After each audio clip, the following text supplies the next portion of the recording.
G'day and welcome to the Hunting Connection podcast. My name is Zach Williams and I am your host. Here we'll connect you with hunters, fishers and outdoor enthusiasts from around the globe. This podcast will share hunting and fishing stories including past experiences and tackle the tough hunting stereotypes our community faces.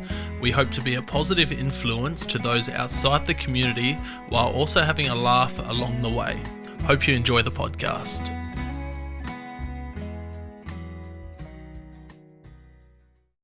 All right.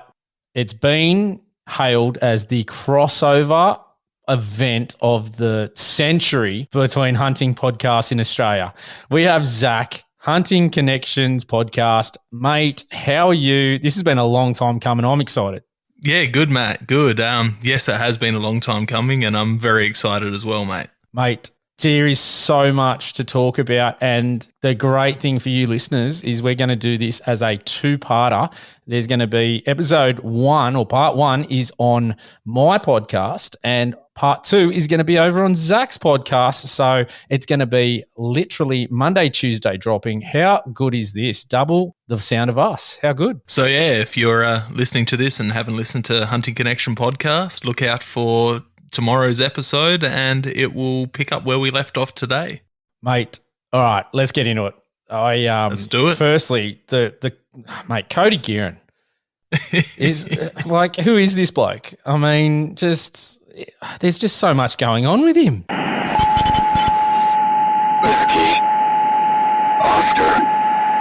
Come on, you two didn't think you could do a crossover episode without Australia's #1 hunting podcast guest on the sidelines, eh?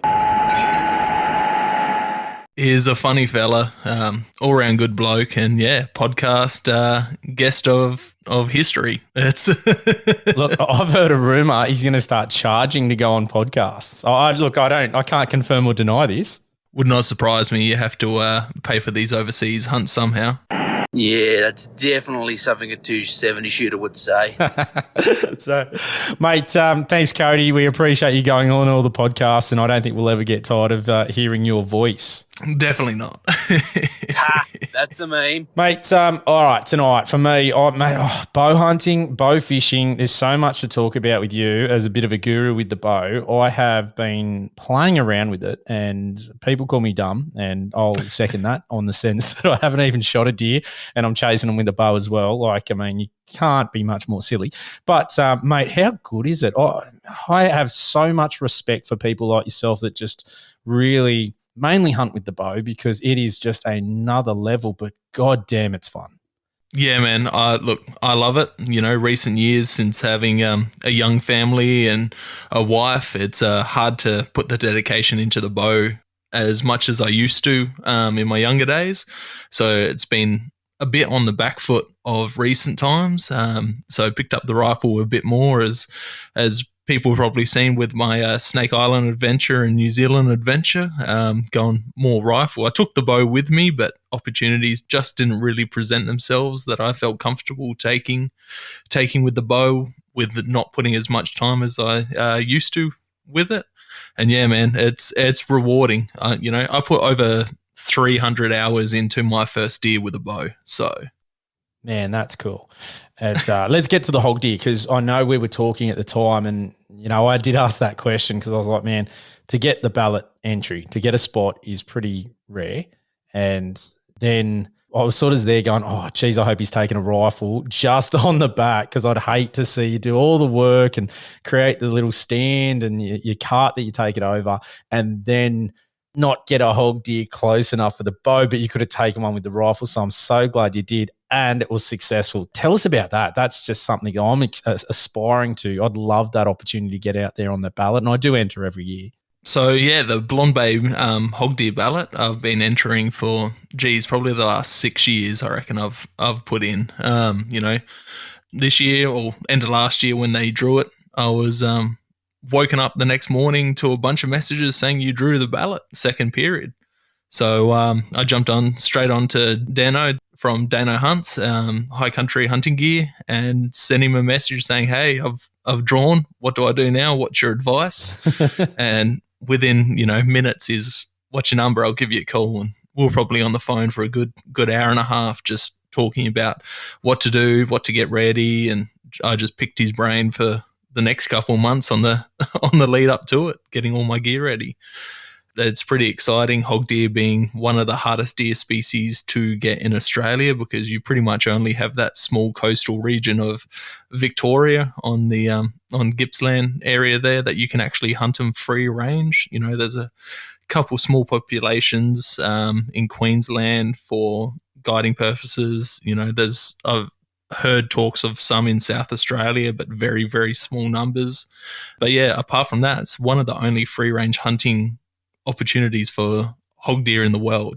It's very exciting to draw one of those ballots in those premium areas. I drew Snake Island. There's 4 different balloted areas.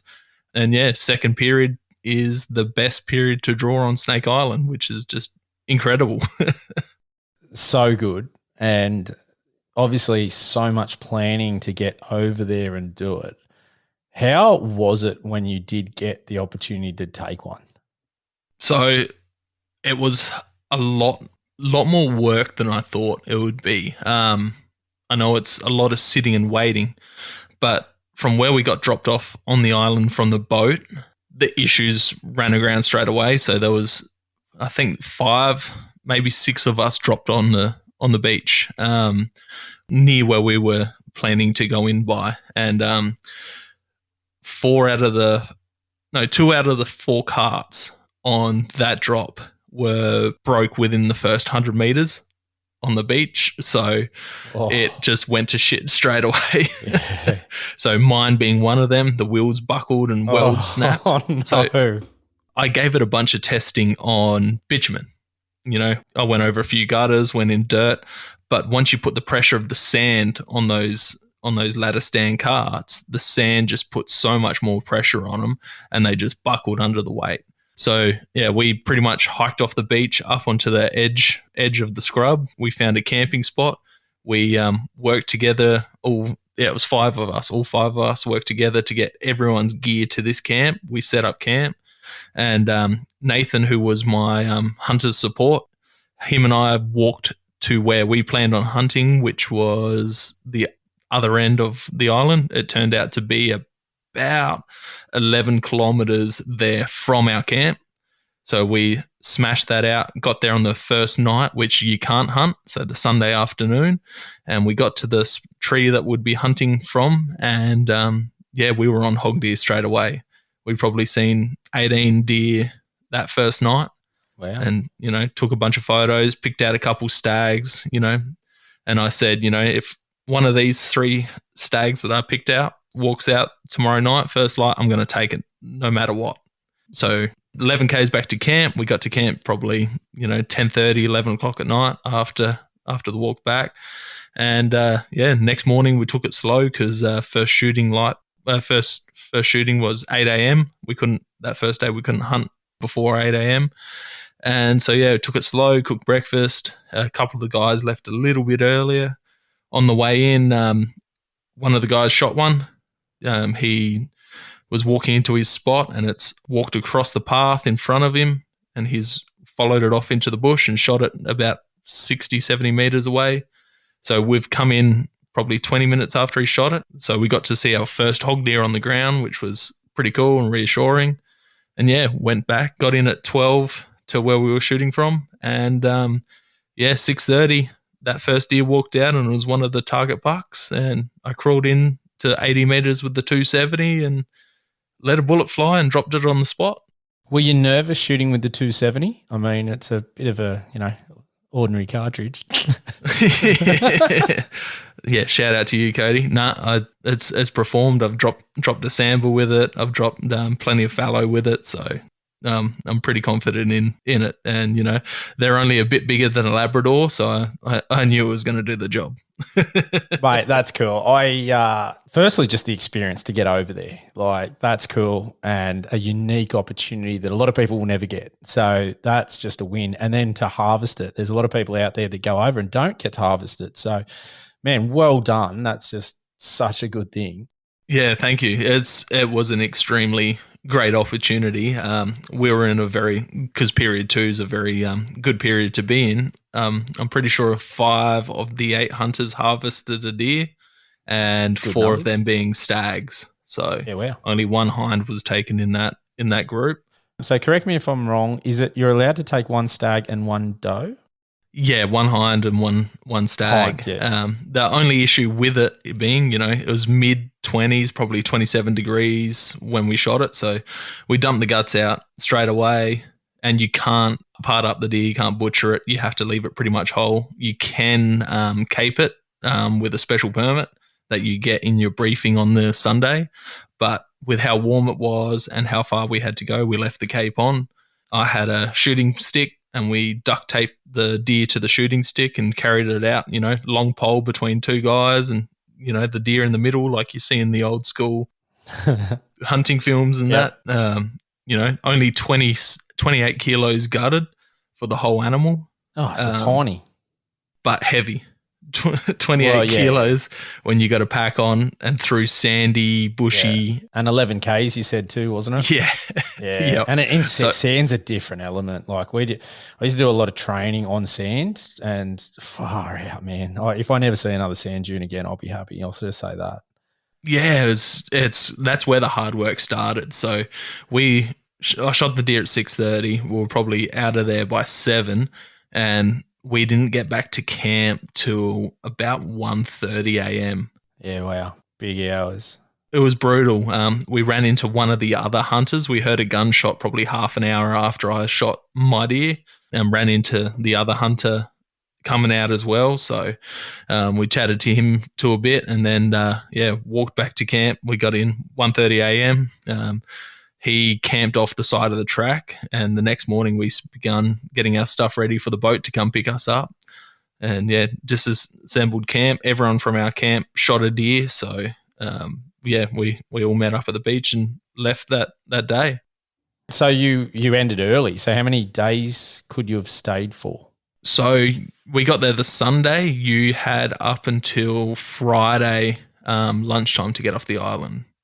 And so you guys left on the Tuesday? Tuesday? Tuesday morning. Yeah, wow. Okay, so, well, I mean, positive you've harvested it, and then you want to get out of there and make sure the meat's okay too, because that's a concern, and then look after everything, because they've got to check the whole body over, as you were saying. Yeah. Yeah, right, that's that makes it. sense. First and foremost for me was keeping the meat good enough to take home. I had a decent drive back to Adelaide from Port Welshpool, so I wanted to get that deer off the island as quick as possible, get it checked in at the check-in site, and then get it as cool as possible, and then butcher and cape it out as quick as possible. So, we had that done within 48 hours. In that 48 hours on the island, I think we done about 60 kilometers all up, going from the beach to camp to where we're hunting and back. And I used Onyx maps to mark out where everyone else was hunting and that, because the trails over there are pretty poor. So I was able to go back to camp and show everyone exactly where they were going, so they didn't get turned around on that first morning. But yeah, it's just a hectic, crazy, crazy place. Yeah, that's so cool. How's it taste? I mean, there's probably a very limited amount of people that have got to eat hog deer. What's it like? So discussing this with one of my past podcast guests, Ben Solaris, who's, I'm pretty sure he's taken every deer species in Australia.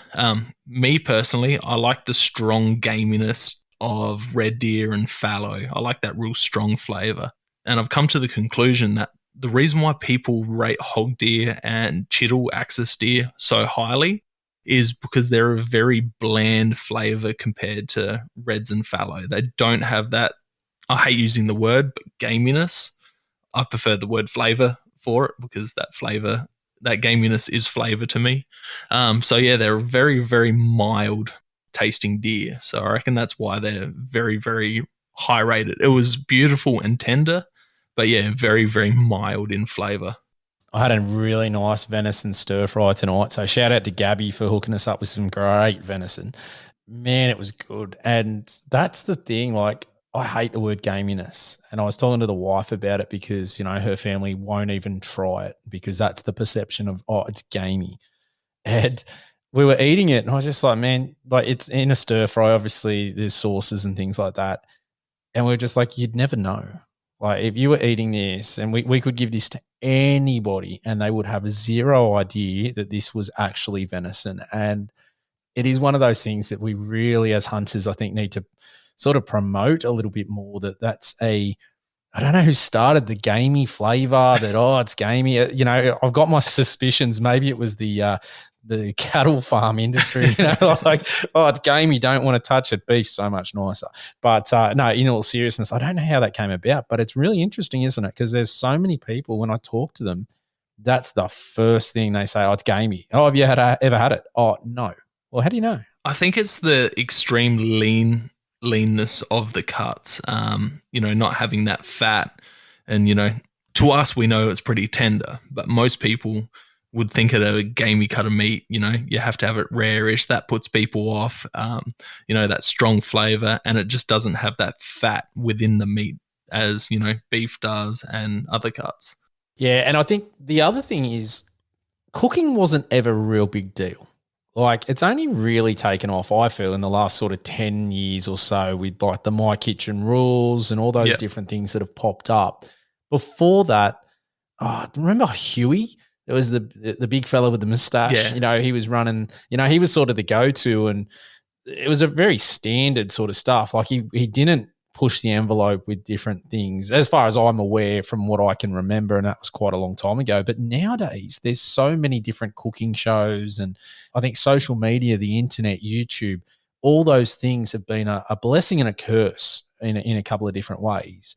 And one of the blessings is the fact that there is so many people out there now doing it, promoting it, pushing it, and I just had Jason from Hunt Catch Cook on. He does a fantastic job of it. Love Jason's work. Oh, he's such a great bloke too. And, I love watching his thing. And I love the fact that he just live streams a lot and puts it up there, and it's really easy to access. Plus his cookbooks are, fantastic, and we spoke about them.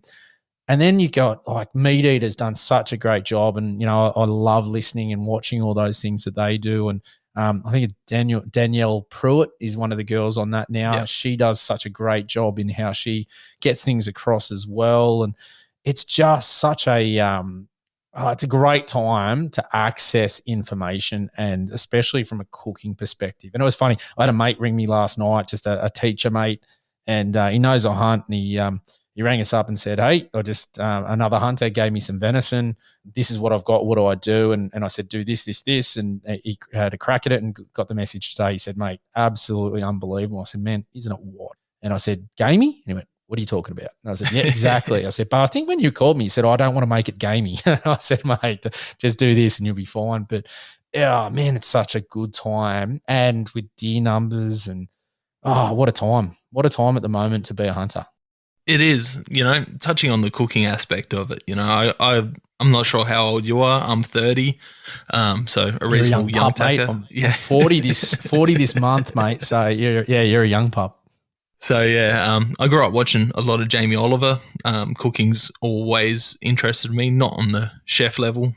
I like spiciness and saltiness and sour and all of that. So I've spent a lot of years in the kitchen since I was quite young, playing around with different flavors and stuff like that. And then having someone like Jamie Oliver in the spotlight, he would cook venison and hare, and he'd done a few catch and cook video type series and that. So watching that type of stuff has really helped on the cooking aspect side of stuff. And then, like you said, with Meat Eater, also Joe Rogan, how often he promotes eating elk, all these different wild game chefs that are popping up. There's I think his name's Jesse in Texas. I can't remember his last name. How good's he? He's got some wicked stuff. A few years ago, when the first time I went over to New Zealand, I managed to meet a guy called Cam, and he was one of the contestants on, I think not My Kitchen Rules, but MasterChef over there. So he was actually came out and cooked for us while we're in New Zealand, and cool. He served this venison dish that he became well known for on the show over there, and it was like on a bed of pureed cauliflower with some jam sauce over the top, and it was the best venison dish I ever had. But that really set him apart from the rest of the contestants, because he was doing these wild game dishes. Yeah, there's just so much out there. And I think the other thing is if you cast back before pre-internet times, it would have been really hard to get those recipes. recipes used to be handed down between families or maybe close friends. And nowadays there's just so much access. You can just jump onto Google and go venison recipe, and you've got a step-by-step, and you got a plethora to choose from, which is fantastic. The one thing I think with the internet is just finding the right information, because there is just so much of it and there's so many things. And I've sort of said that before, in the sense that one of the biggest barriers I feel nowadays is there is so much information that you can almost get information overload. And then you've also got to look at and go, well, do people have the ability to critically think and be able to unpack and go, okay, well, this person's put up this, but what's their background? What are they doing? What are they, like I see so many times, I see people go, I'm in education, hunting education, but there's no qualifications from an actual teaching or education perspective. Yeah. But they're selling it that I'm an educator. And it's like, okay, well, that's a skill set. You got to go. I had to go to uni for 4 years to get that degree to be able to teach. And then you go, well, people are saying, I'm just going to start teaching. And so that's a concern I have. And then on the internet, you see it everywhere. People just go, I'm a doctor. And, they might be. I had a student come one time and go, oh, this doctor, my dad went on this diet, lost all this weight, blah, blah, blah. He goes, oh, it's a doctor. And I said, who's this doctor? And I unpacked it. And I've been a chiropractor. Now, nothing against chiropractors. My best mate, Mitch, is a chiropractor. But, mate, they're not nutritionists. They're cracking bones for a living. When they're putting out nutritional advice, you've got to sort of take that with a grain of salt. But because they had the little abbreviation saying doctor, people just bought it wholly and solely, which was really interesting to me. Yeah, breaking that down with the whole stuff with the internet and that, I find venison and other game meats being a very diverse bit of meat. You can use it for a lot of different dishes. Venison, you slow cook it, you could turn it into pies when it breaks down. You can mince it up, make sausage rolls. You've got, metwursts and Kranskis. We use it for tacos quite a bit. Mince it up and make tacos out of it. It's really, really versatile for pretty much any forms of cooking. If you use red meat in it, you can use venison for it. And same with stuff like rabbit. You use chicken for it, you can use rabbit and substitute it that way. So you can take they don't have to be a wild game dish. You can take any dish and then just find the right cut of wild game to replace it with. Oh, 100%. I think Jace did one the other day with camel, and it was an Indian dish, and it just looked, oh my God. I shared it on the Facebook page because I was like, that looks bloody amazing. All right, let's get into bows, because I have been wanting to pick your brain about bows for a long time. And let's do it. What are you using? Like, I want to know what the bow is, what are your arrows, and what type of broadhead are you using here? If I call it broadheaded, that's a snake. And we've spoken how I do like snakes. So I occasionally do stuff up there. So apologies in advance. It's broadhead. I will do my best to keep calling it that. So at the moment, I believe I have, between mine and my boys' bows, I have about 13 in the hunting room right now in this podcast studio.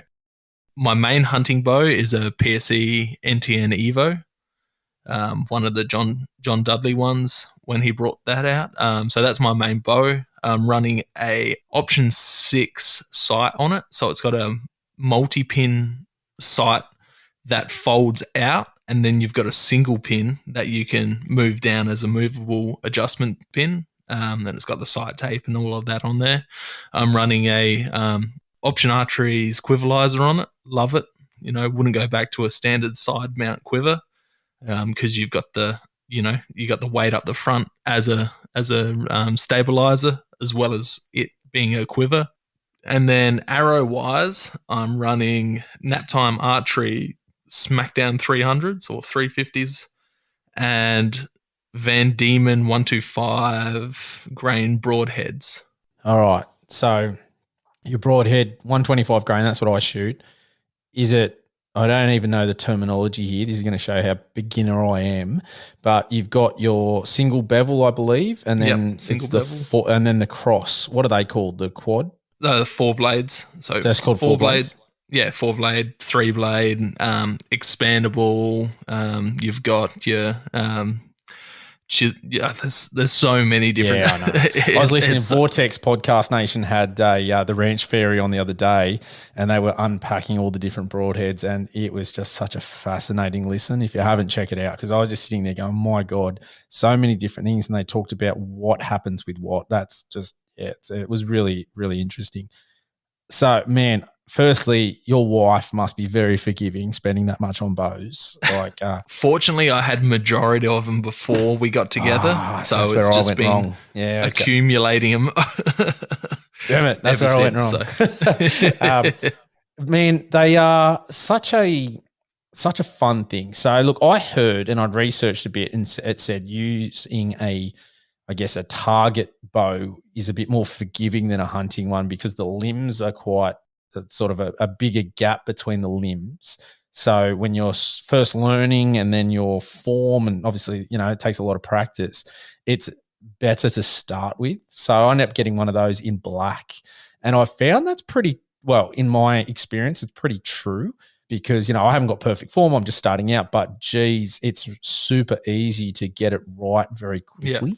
And even to the point, I shot at 50 meters for the first time when we were on a paid block, because I don't have that space here at home. Well, I do, but I was very nervous. So I was sort of like, I don't want to stuff my arrows or miss and it ends up in a neighbor's yard. That would be just probably the worst thing ever. So I just keep it at 30, and then was able to do that. And I was like, man, I was hitting my target, and my target's, 1.5 feet by 1 foot high. It was a lot easier than I thought to really dial in quickly. Yeah. And then I've shot a mate's hunting bow, and I did notice I was definitely not as accurate using that.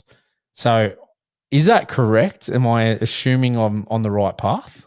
I couldn't tell you anything about target bows on that aspect. When I jumped into bow hunting around about 17, I pretty much went full hog into the hunting side. The target side of things never really interests me. I target shoot to make sure my bow's shooting good, and just for the practicing side, I don't target shoot just to target shoot. What I've found is, you've got single cam, dual cam bows. Single cams tend to be a bit easier for beginners starting out with. I've got a couple of PSE Stingers, which are a single cam mid-range bow, which is great for beginners. If you could pick one of them up, even the older Stinger 3Gs, which is what I'm running as my bow fishing bows. And yeah, they're perfect beginner bows. But yeah, it's probably a lot to do with the cam let off of the bow that you're shooting. And hunting bows tend to have a very, very light let off, and that tends to be where those issues come from. Yeah, okay. So what poundage is your main bow? 70 pound. All of my bows, all of my compounds are set at 70, even my fishing bows, just to keep up that, even every single 70-pound bow draws different. So you might shoot a 70-pound single cam bow and it'll be relatively easy to draw back, but you draw back something that's, a short axle to axle, and that tends to be a bit harder. You just sort of touched on it a little bit there, mentioned in the fishing side. Yep. We're coming into summer, so by the time this is going to be out mid-October, I am hell keen to be out shooting some carp this summer, and I have not bought anything. So here's your chance. Tell me what I should be doing to get ready for summer and carp season. What are you doing? Can we unpack a little bit of the gear?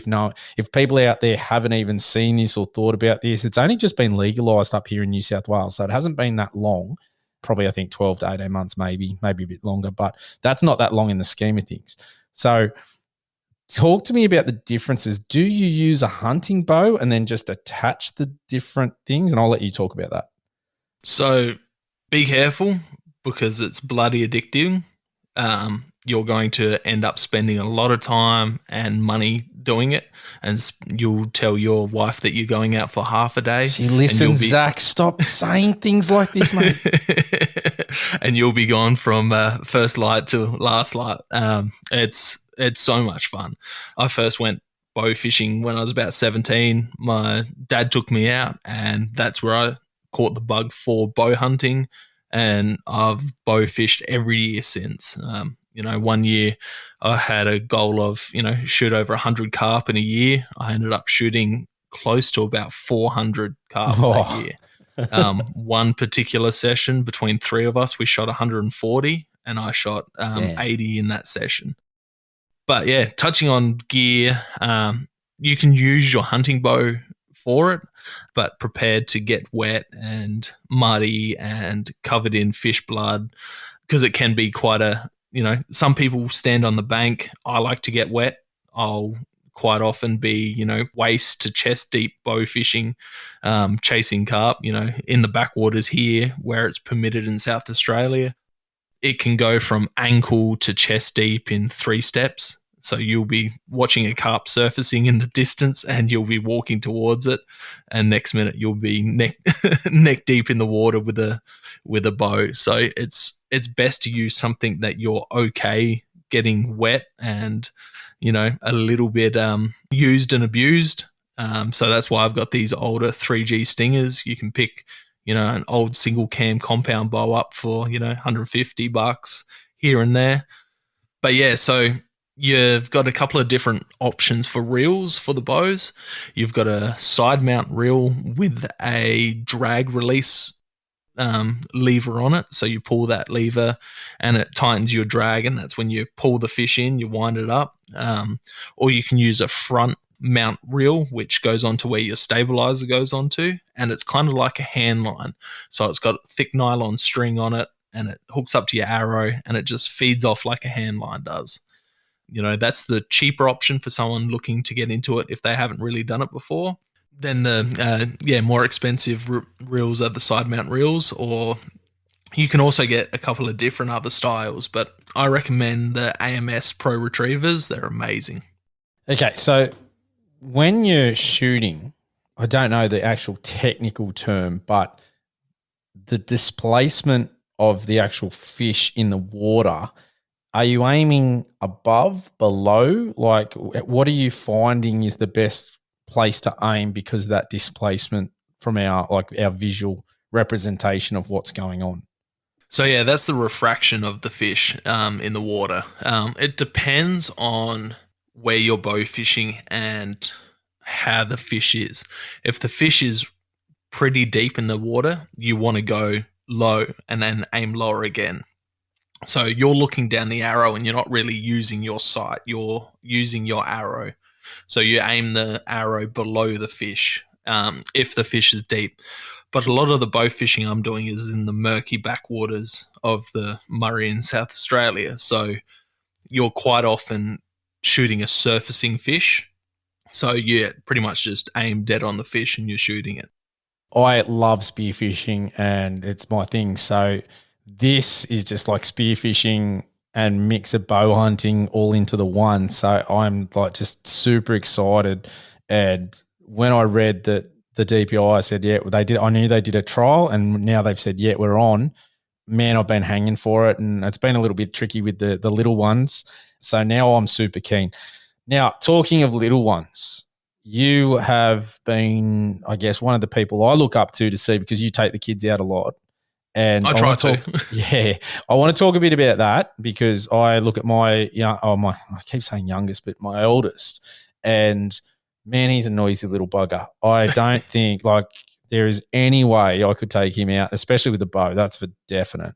And then I want to also start to unpack some of the things that you've copped in, the wider public because of what you've done with the kids, because that's pretty ordinary as well. So I've got a 9-year-old stepson. He was about 3.5 when I came into the picture. So I've, started taking him out fishing from pretty much then on. I think the first time I met him after dating my wife, his mum, we took him out fishing. So that was the first real experience meeting him and taking him out. And then from there, taking him out fishing quite a bit. I've taken him out on a few hunts and, he's been a pretty good lucky charm on coming out on these hunts. I've taken a couple of bucks. So his first 2 deer hunts, I took 2 bucks with him. And and recently, end of last year, I took him out bow fishing, so I set him up a rig, and he managed to take out a couple of fish with the bow as well. My youngest, he's been coming out since about 6 months of age. I've had one of those Anaconda carry backpacks and started taking him out from there. You know, when you're taking kids out, it's not about you being successful. What you want is them to have a good time. So it doesn't matter if they're that little bit louder, as long as they're having fun. If they're picking up stones and kicking stuff and throwing sticks and throwing rocks, and, you know, when kids come up to a body of water, they have a natural instinct to start throwing stuff in that body of water. Let them. They're having fun, you know. It doesn't always matter that if you take something or not. It's better for them to have fun and get the bug than you being successful and on their ass about being quiet. And, you know, you don't want to be that naggy parent while you're out there. You want them to enjoy themselves, so they want to keep coming out. Yeah, it's one of those things, like, he's such a great kid, and he's very noisy, and I know he'd love to see the animals. Like, he loves seeing animals, and I just got some trail cams back, and we're going through it, and every time the deer's there, he's just pointing and yelling and getting so excited, and I really want him to see that. And look, you know, I generally only hunt state forests, so you're barely seeing animals as it is. So I'm sort of like, yeah, and plus it's such a long trip away to get down there. So for me, I've done a lot of the fishing with him and take him to the beach, and that's been hilarious, because I remember the first time we were at the beach, he got smashed by a wave. Like, he just had no idea. He went in to hit one, and it clogged him, and he got a mouthful of sand, and it was pretty funny. But he loves it, and just got sand everywhere. I really find that, as you said, they just do enjoy those different things, and they have this natural curiosity, or just to go out and play. And, you know, my twins now are just over a year, and I watch my youngest boy. He just grabs rocks and he's throwing them like crazy, and he just loves it. Like, he could sit outside on the rocks just chucking them for hours, and not just it's just so much fun for him. And that's really good. And I agree with what you're saying. You're not really out there to be successful, but for me, I'd love to be able to get him out there to see animals too, because I think that would just amplify that passion of being able to go, oh my God, look at that. So my thoughts on that, because you've got all these state forests that you can go and hunt to. Don't take him to the state forests where you're going hunting. Go find a national park. Go find a conservation area. You know, your area is roughly littered with deer. There's places all over there that you can't go hunt, but it's riddled with all these animals. Just take him out there for the day. You know, you can dress him up in, you know, camo and that if you want. You're not hunting. You're just going for a walk to see stuff. So he gets that feeling that he's going hunting, and you've got more of a chance to see animals, and you're not going to be disappointed if he spooks something. At least when you go out there, he's going to be happy. If you give him, you know, you got those little backpacks that the water bladders come in. Give him one of those, chuck a $20 pair of Discovery binoculars around his neck, give him a flashlight, and he's going to be happier than a pig in shit. It's just about getting out there for him. And, you know, you might run into deer and he's going to love it. You might not run into deer and he's going to love it. But just start on those little steps and then work your way up to take him hunting in a state forest with you. Mate, my one, I don't know if your kids, you mentioned you had the backpack that the kids go in. I've got, it's called the Poco. I can't remember the name of it, but it's one of the decent hiking brands. It cost us about $600-700, I think. Absolutely brilliant, to the point where he shouldn't probably be in it because he's probably a bit too heavy now, but I can't keep him out of it. And like, even I'll be leaving, if we go somewhere, he wants to bring it in the car and won't get in the car unless it's coming, because he just loves sitting in it up high, having that vantage point. And it's actually great training. I use it so much. I throw him in the backpack and I just go for a walk because A, it's weighted, and B, he's just, you know, loves it, just sits there. It's the only time he's really quiet and not running around like a maniac. So it's such a win from that perspective. I've used it so much more than I originally thought I would have. I get what you're saying, and I do agree. There, we've done that a little bit, going around for walks and found a lot of tracks, and been showing him that, and he finds that really interesting. So yeah, that's some good advice there for people wanting to get out and about, just to start them on that journey, which I think is really important too, because you want to have that, instill that passion of the outdoors as early as possible. So now I'm hoping, with summer coming on, I really want to get him out fishing and bow fishing and get him out and about for that. That will be just awesome, because he loves fish. I've obviously been taking him fishing and getting him on the jetties and being able to look at him, and he just froths on it. So that's the next one. So how old is your oldest? 3. So still pretty young. Yeah, my youngest is 3.5, so very, very similar ages and very similar attention spans and stuff like that. Mine just got too big. He's a 3.5-year-old, the size of almost a 5-year-old. He's is a big boy, so he just got too heavy to carry around in the pack. So I started making him walk. But yeah, even up until last rut, I was still carrying him around in that pack and just letting him walk for a bit when he wanted, and then back in the pack. And, on the way back to the car, he'd always fall asleep in the pack. So it's pretty convenient. You can chuck some snacks in there. That's another big thing. Take lots of snacks. They're going to enjoy themselves just because they can snack, take some lollies, whatever, just some sugar, some, fun things for them to snack on because they're going to associate that being out there and that fun with all of that type of stuff. Mate, don't they eat? Like, oh my God. Yep. We just bought like 18 punnets of strawberries because they were like 79 cents each, and it will last a week, and they just smash through it. And that's on top, we grow strawberries here too. And it's just like, Jesus, like, I didn't realize how such small little humans, I think they eat more than I do. Like, it's just insane where they can put it. And that's the other tricky sort of one, as you just touched on, taking enough food out there to keep them interested in eating throughout. And then it's just all these different elements that you need to think about. Because I don't know about you, but when I go hunting, it's much more basic than probably the gourmet platter that I'm giving the kids if we take them out. That's for sure.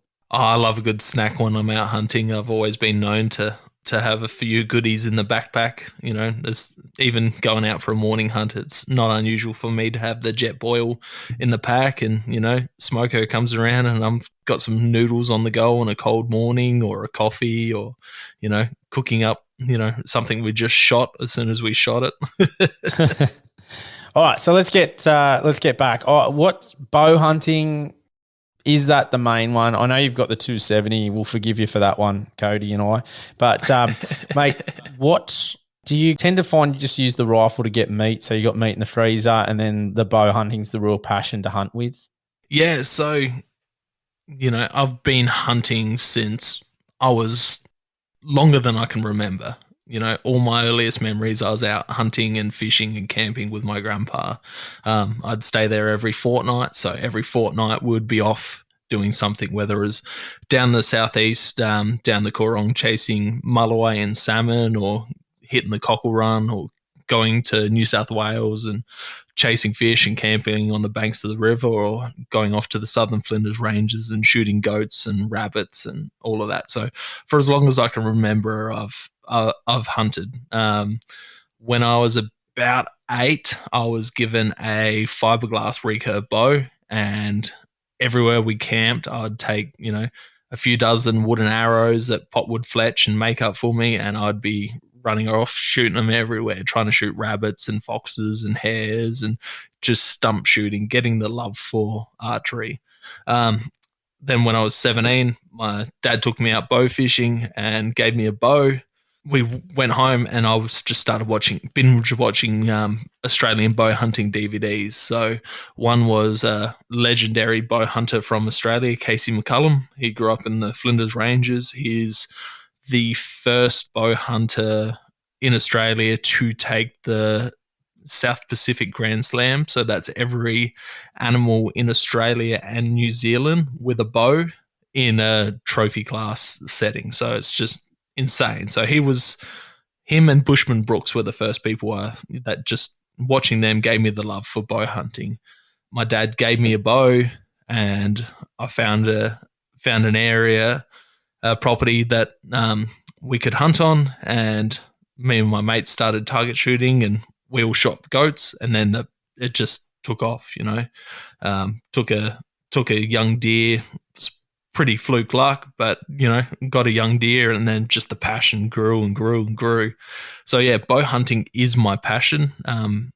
Going out with a rifle is convenient. I might get a morning here and there to go out.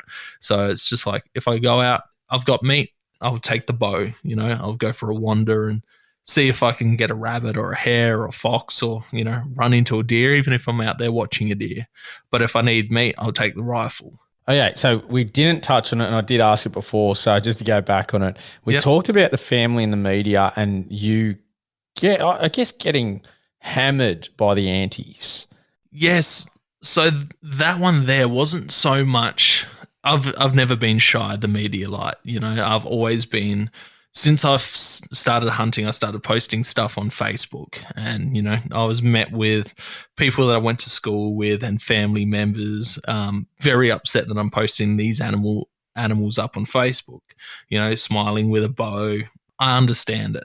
Late 2016, around this time, I went out to a farm and shot a bunch of cats, and then the antis just went wild. Started getting death threats, got doxxed, all of that. Then I got contacted by a news agency, went over to Kangaroo Island, did a story of feral cats with my mate Aaron Wilsh, and he shot a cat. Unfortunately, the cat didn't die in the video that they got. We found it the next day, but the video wasn't the greatest to show bow hunting in the best light for the situation. So that blew it up a bit more. I got doxxed by Anonymous, death threats from every country you can think of. Joe Rogan brought it up on his podcast talking about it. And then I can't remember if it wasn't last year, it would have been the year before. New South Wales was planning on banning hunting for children in state forests, and I got contacted by a media outlet because I post all this stuff up with my kids hunting, and they asked if they could do a slide interview on it, and not a problem. I want to try and promote hunting in the best light as possible. It doesn't always happen with media because they can twist and stuff, but I'm going to try my best. So yeah, then it started getting a little bit of hate and controversy there, but overall that was a pretty good outcome compared to the cat stuff. So it's always baffled me with the cats. Yeah, you look at what goes on out there, and the biggest threat to any other species in Australia, in my opinion, and the research, is cats. They kill millions, if not, more, native wildlife. And we're not just talking about feral cats. We're also talking about domestic cats. And it's been one that has always puzzled me a little bit as to the Animal Justice Party, the Greens. Where is the common sense approach to say, hey, I've got no issue with cats personally. I would never keep one for me. That's just not my thing. I'm a dog person. Yeah. But if you keep cats, that's cool. My neighbor keeps cats. It's 100% indoors all the time. It's not this, fantasy world where you put a little bell on the collar and it's not going to get a native animal. I know that doesn't happen. I've been out there and seen a cat chewing on a bird with a bloody bell going off, and that's been someone's pet. I see my property. There's 3 cats that frequent our property, try to get my chickens, or they're always hanging around the chicken coop. I look at that and go, okay, why do we have this, I guess, a lack of ability to hammer cats? Is it because, and this is my theory, and I might be off the mark here, but this is what I think. I think that a lot of the supporters of some of these political parties are cat people. So they don't want to offend the cat people by pushing this agenda against cats because that's where the money comes from and the things like that. Now, if you really do care for animals, you want to probably have a ban on cats being outside and make them 100% inside, or have cat runs or whatever it might be. But we don't seem to do that. You look at the differences between dogs. You have a dog off the leash and it's all hell breaks loose. And fair enough. Don't get me wrong. I don't advocate for that unless it's in an area which is a designated off-leash area. But we don't have anything for cats. I think Canberra might have just implemented one where you've got to keep them locked up. So, yeah, a lot of the South Australian councils have cat curfews where cats have to be indoors from, 7 p.m. to 7 a.m. type thing here in South Australia. And that's been implemented in the last few years. One thing that the cat stuff that I posted up did really get going at the time was all of this stuff for feral cats. So it brought a lot of limelight to feral cats and, people's pets. So, the threatened, I've never seen anything from the Threatened Species Commissioner about feral cats until that all happened. And then the Threatened Species Commissioner at the time, did a post about me and all of that, it was anti me, but it got the word out there how bad feral cats, which is fine with me. Talk all the shit about me as you want. It's getting the message out there, and I'm happy with that. I've got pretty thick skin. All these death threats and that just water off a duck's back.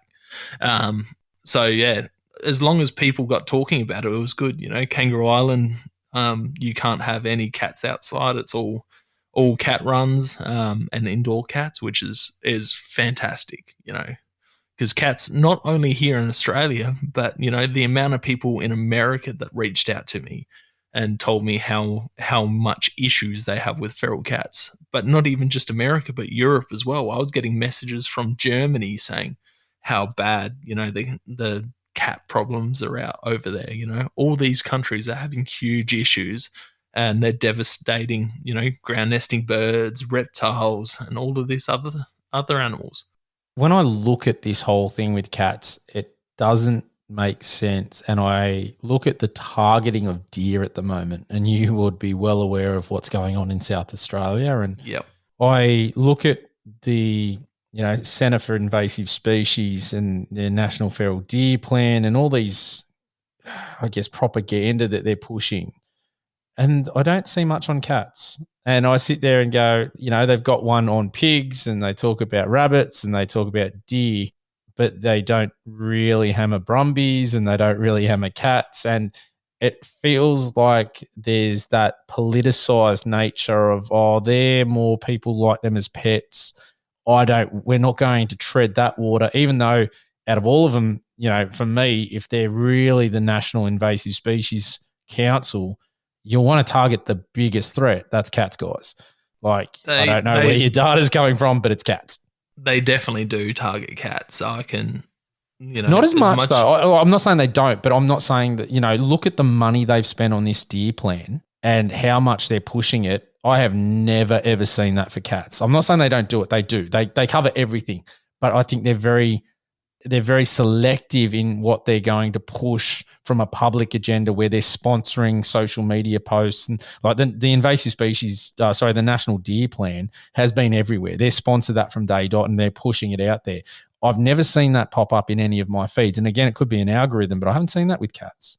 Yeah, so the cat stuff was, the last few years, they've brought out all these different humane trapping, like humane spray and neuter type traps. The cat sticks their head in, they get sprayed with this poison, all of that type of stuff. But because they get that blowback from antis and cat lovers, that's why it's not in the limelight. They are, as far as I know, they are putting a lot of money into getting rid of cats. Kangaroo Island's a prime example of that. They set a date where they want to be completely feral cat free by, and they've been slowly working from one end of the island to the other end of the island. So it is a massive undertaking, and they are spending a lot of money on it. But it's that the love that people have for cats is probably why it's not so much in the media, because of the blowback that they would get because of it. Is that the Invasive Species Council, or is that the actual council down there? I think it's a mixture of everything. Okay. You know, the Invasive Species Council down here have signs all across the state. You know, whether it's a deer or a fox or a cat. You know, in different towns saying, you know, this is an invasive species. Rah rah rah. And I think, look, that you make a very good point that this is the next thing. We talked about social media and we talked about the internet before, is that depending on the algorithm and what gets sent your way, you might miss that information that's out there. And that's something I'll put my hand up and say, hey, you could be right here. I'm not saying you're lying to me because, you know, I don't actually know, but I haven't seen the cat stuff. I've only seen realistically just deer coming out of theirs. Now, again, that could be because the algorithms that I'm on Google searching about deer all the time. I'm not there searching feral cats because I ain't eating a feral cat. I'm not, going out there to get some game cat to throw on the Best barbie. Chinese food you'll ever eat. You know, it is the algorithms. You know, you'll see an article about deer. You're going to click on the deer article before you click on something to do with cats. You know, you might just miss it. You know, because I get sent all these different articles like weekly about cats. You know, not so much lately because of the deer thing, but yeah, you know, whenever there was something to do with trapping feral cats or controlling feral cats, I'd get, you know, the same article sent to me a dozen times at least.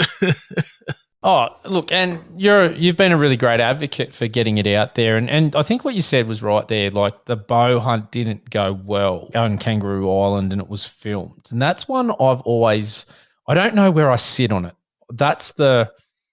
It's sort of a blessing and a curse. Things go wrong in hunting. Doesn't matter if it's a bow, doesn't matter if it's a rifle. Things go wrong. And that's just part of the nature of what happens. If you actually compare that to nature when you're watching an animal get eaten by another prey animal, it's a lot worse than what that is. But the problem is we've got that disconnect in society and where people don't see those things. Do you think there is an issue showing that to the broader public in the sense that it does portray hunters in a bad light and that that the media are going to grab a hold of it as a bit of a twist of the knife for hunters? They're not going to go out there and show someone having these clean, ethical kills all the time because that's not sensationalizing. It's not selling papers. Do you think that's a massive issue for hunters, is that they almost want to attach the bad stuff as opposed to the good stuff? You don't see much positive media representation. We did, something came out the other day, they did, but it's few and far between. So yeah, when it comes to media grabbing hold to that type of stuff, I see on Facebook groups, you run a Facebook group, I run a bunch of bow hunting Facebook groups, people post the animal up with best light as possible, in the bow hunting aspect, people don't want to see arrows sticking out of an animal in the photo, that type of thing. Put dirt over the wound to try and portray hunting in the best light. When I think about it, though, is, the people that are picking up the media when they're picking up on these types of things, they're not caring about what the animal so much looks like in the photo.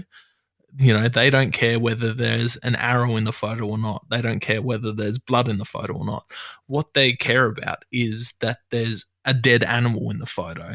And that seems to be a lot of the issues, We try and censor our stuff for the media and people, so people don't, of course they're going to pick up the worst of the photos, but, they're not caring that there's an arrow in it.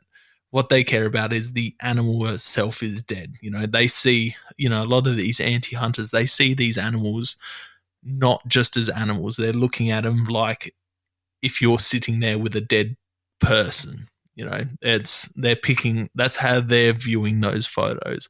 I'm not sure how many animal activists you've spoken to, anti-hunters and all of that, but that's what they're looking at. They it's a sentient being to them, so when media runs with this negative stuff, whether it's Cecil the lion, and countless other stories along that same, Kendall Jones back in the day when she went on her African safari, there was a few photos of her standing with a giraffe. People can't switch off from these Disney characters and, cartoon characters that we've grown up with, watching all these movies of, Lion King, Madagascar, all of this different stuff. And they're putting those shows, those movies behind these photos of dead animals and think, they've got personalities and, conscience like humans do. But, that's what they're seeing when they see all this stuff in negative light. I think it's a bit more. And this is because I've really spent a lot of time trying to think about this. And I love arguing with people. And when I say that, like respectfully, because I like to unpack my own thoughts and opinions. And I feel the way of talking to people that are opposite viewpoints of my own is then I can start to understand the holes in my arguments. So I've always thought about the grip and grin. And for me, the grip and grin, I understand it because I understand how hard it is, that hunting's not easy. I went and backtracked of when I had my first state forest hunt, which was mid-2019 or early 2019, and I still haven't got a deer. So I understand the longevity of the situation that is hunting. You said yourself 300 hours, I think you said, before you took the first deer with the bow. So from the grip and grin, I think that's the worst thing for the people that don't understand hunting, because you are standing over a dead animal and you're showing emotions that show that you're happy. And I agree that they wouldn't be happy with the dead animal anyway.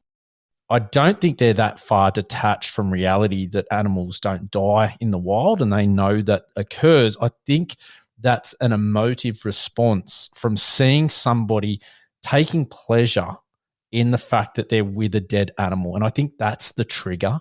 I don't think it's the dead animal itself. I do actually think it's that emotive response, because they don't get that. They see a dead animal and they're upset. When you've got a hunter sitting there over an animal and they're smiling, they don't understand how long it has taken to either save up to go and take that animal or spent the time and the hours chasing that animal. And again, this is where there's this, people don't understand. And look, I'll put my hand up because I had so many people message me when I started talking about the feral deer action plan saying, mate, they're a pest. There's too many of them.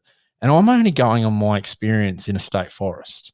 I haven't, Cody, shout out to him again, but, he sent me all these videos of him just seeing I think he sent me one time there was 10 red deer just bedding in the middle of an open paddock. And I'm like, I've never really seen that. So that side of things I am detached to. I'm not, I have no idea that side of things. So again, it's everybody's different perspective. And that's why I like to hear people's perspectives. And I'm not always right. And I'll put my hand up and say, hey, I'm giving you my thoughts and opinions from my perspective. And I could be wrong. I'm happy to be wrong. And I'm happy to hear from you as to why I'm wrong, because then that makes my arguments a bit stronger. So Exactly. Yeah, it's a really interesting topic, that grip and grin. And I feel that does the most damage. Don't get me wrong. Let's make that clear. I'm not saying don't do it.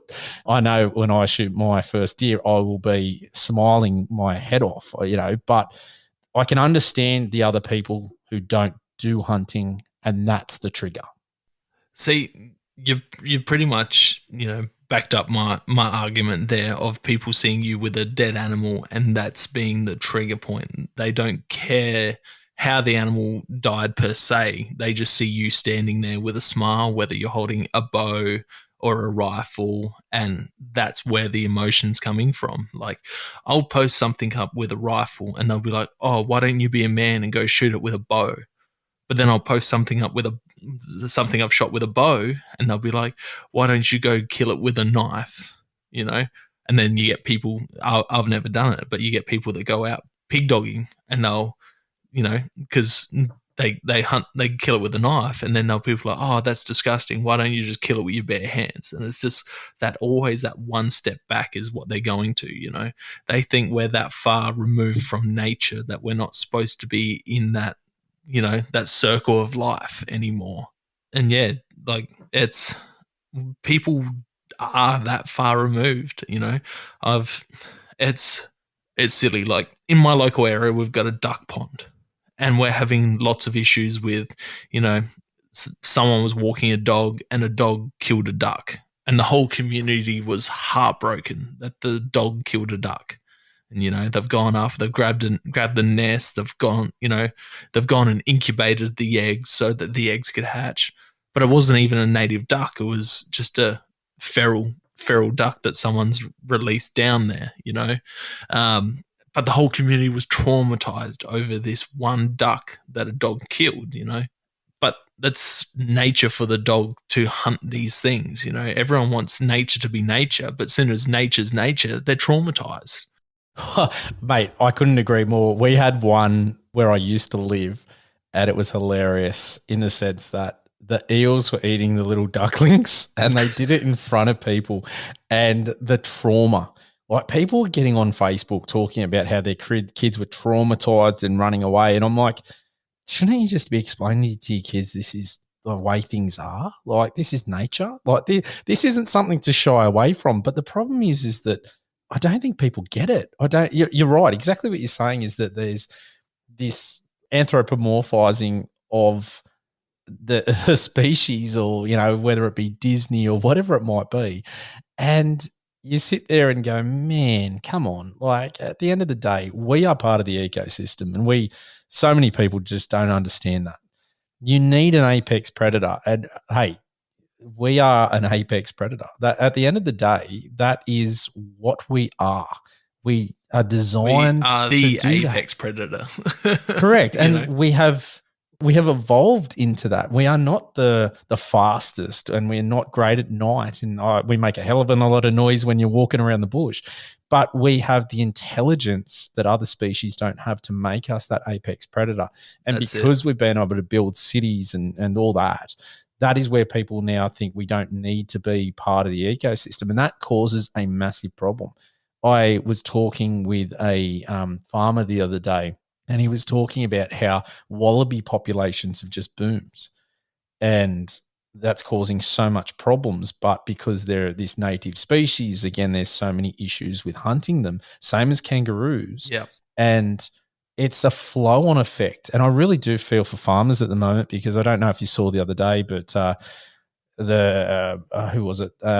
Shooter Farmer Fishers Party, Mark, he posted about lamb prices, and some were going for as much as $6 in the sales because, of live export. And there's a million different reasons at the moment. And he said the most went for just over 100. And it was like, man, I feel so sorry for the poor farmers, because they're up against it selling their own product.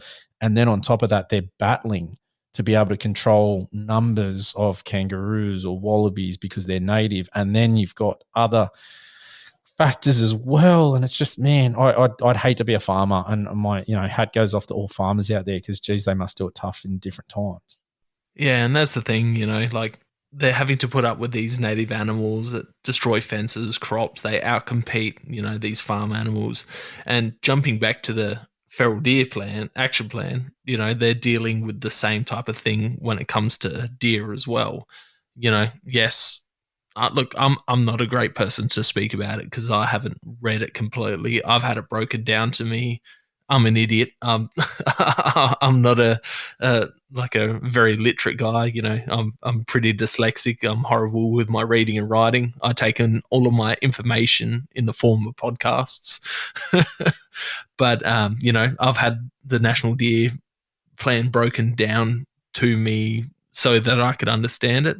And the person that has broken it down to me is Dan from Eureka Outdoors, and I would love to hear you two chat about it. Yes, you might not meet in the middle so much about it, but I think it would be great to have both sides, because he comes from the biology background and, you come from your passion and your love. He's a hunter as well, so he's not out to get rid of every deer because he enjoys hunting as well, but he understands the methods behind the madness and some of the smaller stuff we as hunters don't generally get, and farmers, they want some of this stuff as well. There's a lot of farmers that don't, you talk about Cody, he's had helicopters chase deer off his property when he's been out hunting and stuff like that, so not everyone is for it. And I definitely do not agree with, the methods that have been down here in South Australia, as discussed on your episode with Jake Nichols. It's absolutely disgusting. I hate the waste of meat, but it is a problem. And when it comes to hunting and hunters, we are our own worst enemy.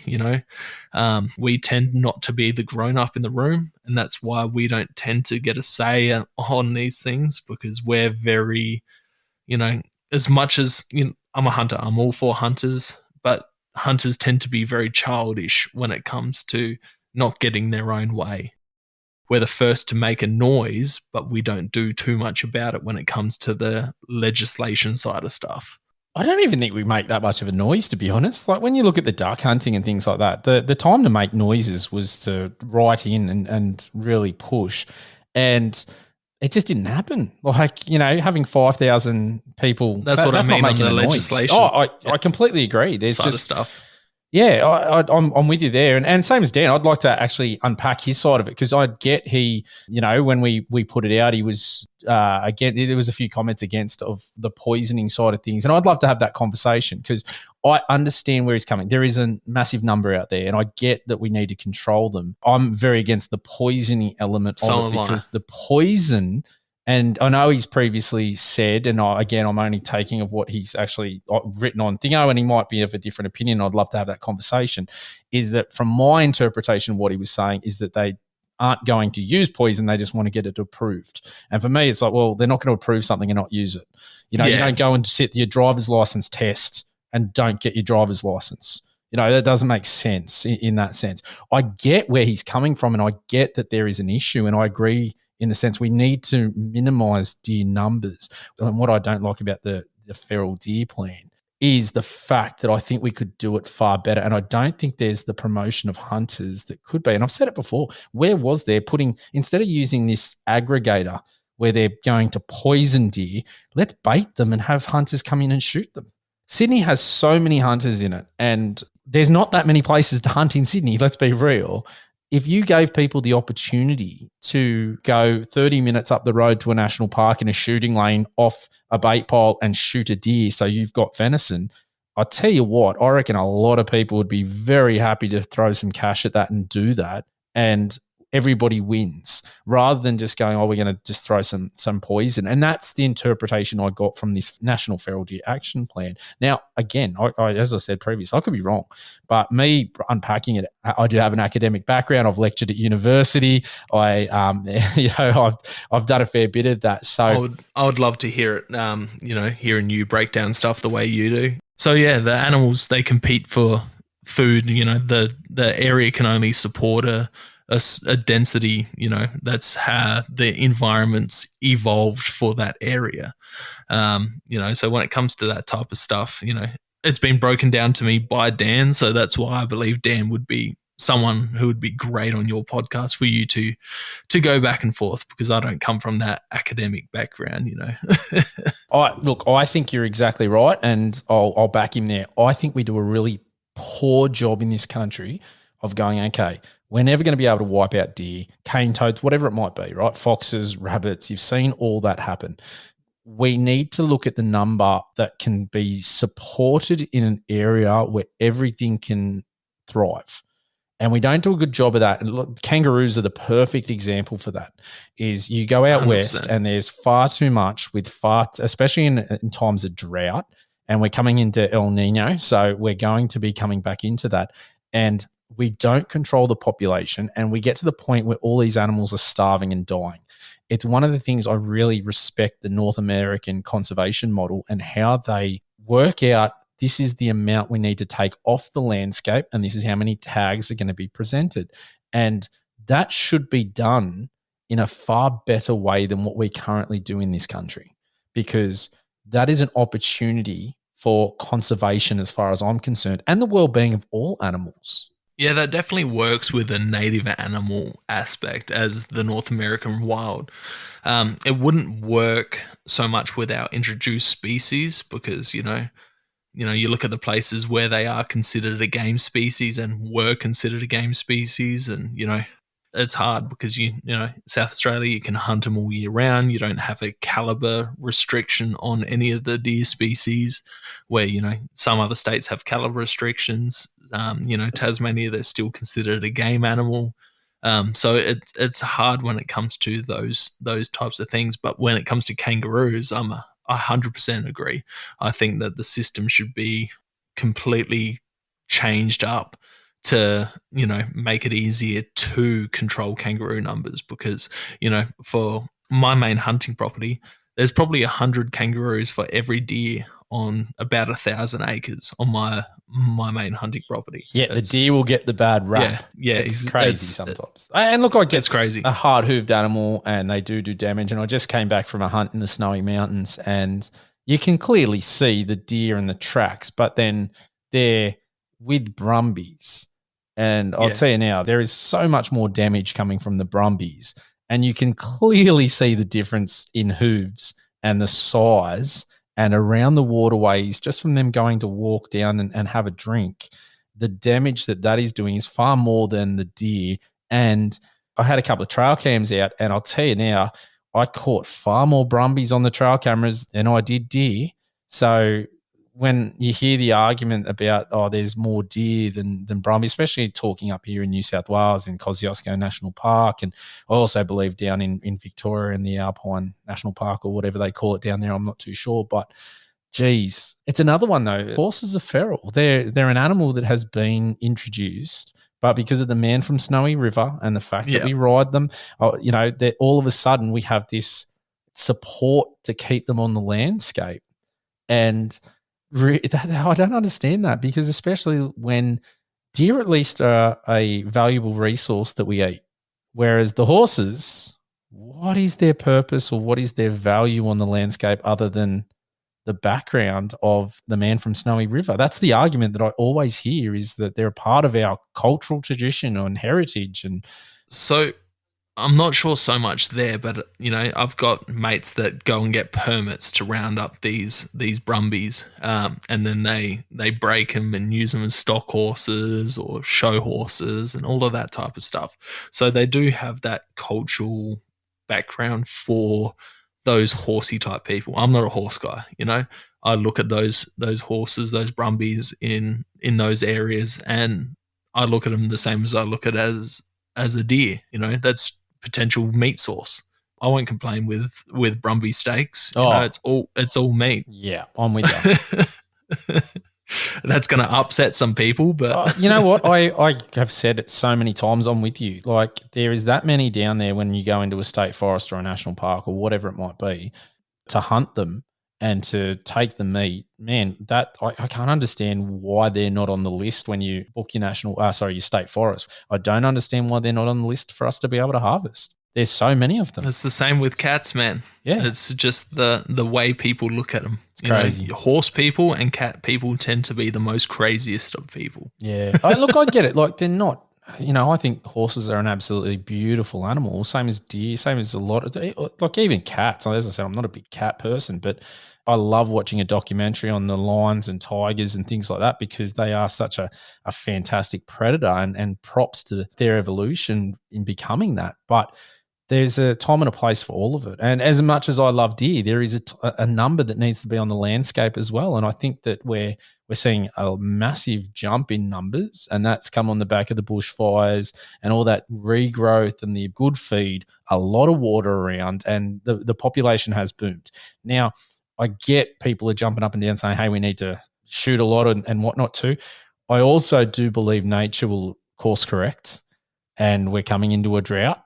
And, you see that in different animal species and populations, where one, they talk about in Yellowstone all the time, that you'll have the deer numbers or whatever will explode, or elk numbers will explode, and then or the wolf numbers will explode because there's a lot of food there. And then when the water dries up and the feed dries up, there's less food, so more pups will die. And nature has a very good way of just course correcting and balancing itself out. So sometimes I think, yes, we need to be involved, but we also need to take a step back and go, hey, there's all these different elements. It's multifaceted in how we conserve everything that's going on too. It does course correct, but again, that's when it comes to the North American side of stuff versus the Australian side of stuff. You've got native animals versus introduced animals. So the deer, the elk, the wolves, they're all native to that landscape. So of course they're going to course correct this type of stuff. When you've got a species on the landscape that doesn't belong there, it's going to be a bit different because they don't have that natural predator. Yeah, I agree there that they don't have the natural predator to take them off, but they've also got the resources to take them off. Like if we're talking, we're coming into a real dry summer and the feed dries up, there is going to be much more animals die because the feed's not there. They'll starve. Like we just talked about the kangaroos. If the feed's not there in areas for kangaroos, the feed's not going to be there for deer as well. So I do agree with what you're saying is where currently deer are too. They tend to be a bit more on the eastern seaboard. So the comparison isn't fantastic when we're talking about the central west being a much more drought affected area as opposed to the southern sort of southeast coastal areas because, the deer won't be as impacted there, same as the kangaroos too. So I completely agree with that. All right, let's just, before we start to wrap up and get into yours, mate, tell us about your podcast before we jump over. How long has it been going? Who's been your favorite guests? Like, what are some memorable moments from that? So, and then we'll get over onto yours. That's a tough one. So, Hunting Connection Podcast is the name of my podcast. It came about, I've listened to podcasts. I've been listening to Joe Rogan since about episode 500-ish. And then I've just jumped on the podcast wagon, listening to, I drive a truck. I deliver plasterboard for a living. So I've got podcasts cranking, last year on Spotify, they do a recap of how many minutes you've been listening to music and podcasts. I think I had 60 or 70,000 minutes dedicated to podcasts, which is just ridiculous amount of, but I cover a lot of podcasts. So I've always had that passion for it. And I've always had a passion to speak about, the environment, animals and hunting and fishing and the outdoors. It's just something I've always been interested in and love discussing and teaching people about the environment. I was a Steve Irwin fan for longer than I can remember. As soon as I found out who he was, I've always loved the environment.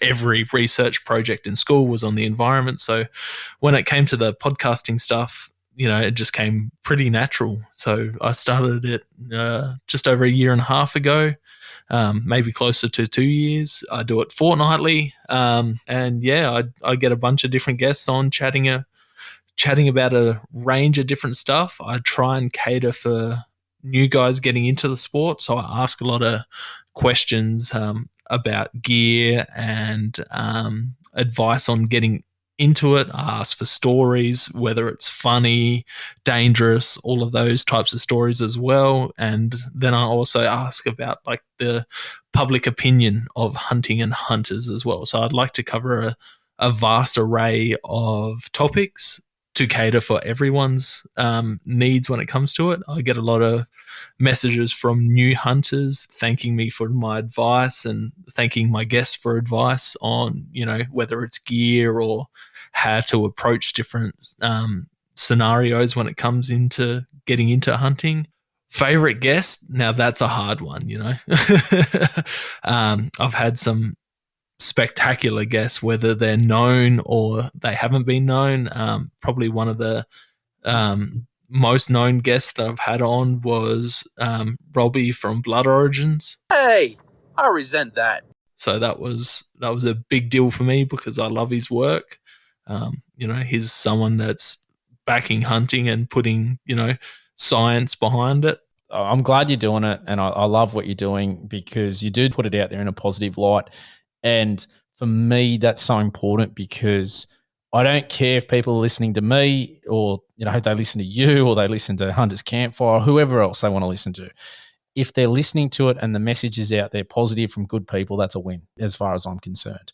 I loved your last one with it's Mitch from Live a Little, wasn't it? Off the top of my head. Yeah. Yep. And it just resonated with me because I have that spear fishing background and, that's how I got it. And that his progression was just pretty much like mine. So hearing about that and going, oh, sweet, he's got so many deer now and he's got this. It gives me that sort of hope and going, oh, stick with it. It will pay off. And because it does get tough sometimes. As I said, I started chasing deer in mid-2019 and we're now coming to the back end of 2023 and I haven't got that deer on the ground yet. So from, hearing all these other stories is a real positive. And I have to agree with something you just said there is those tips and tricks, different people just talking about things and it just pops up and it's just so natural.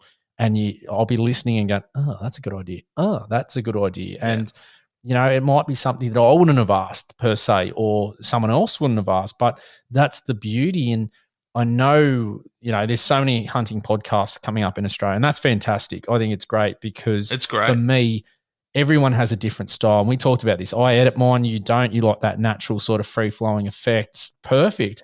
If people like to listen to you, great. If they don't want to listen to me, that's cool too. I'd love if they listen to both. But the reality is 100% that as long as they're listening to someone doing it positively and they're learning and that progression, and that's such a win for hunting. And that's what we need to stand for at the end of the day and do the best thing we can to promote our sport, our lifestyle, whatever you want to call it. That's what we need to do. And you do a great job of that, mate. So I'm super excited that you've come on and we're doing this crossover. It's really cool. And guys, I think here's the perfect time. If you want to jump on over tomorrow, well, I mean, depending if you listen this back, it's probably not tomorrow, but hey, just jump in a time machine and go and check out Hunting Connections podcast. Part 2 is coming up now. Well, boys, it's been a pleasure. What can I say? We've been to some pretty special places, met some pretty special people. I hope we can catch you all on the next podcast. So I'm Katie Gearin. Good on Australia. If you have a topic, guest, question, or any gear that you want to hear about on the podcast, shoot us an email, australianhuntingandbeyond@gmail.com. Alternatively, find us on Facebook, Instagram, and Twitter. All the links are in the show notes. If you haven't already, make sure you give us a review and subscribe to our podcast on whatever platform you're listening on. Thanks for joining us, and we'll catch you next time.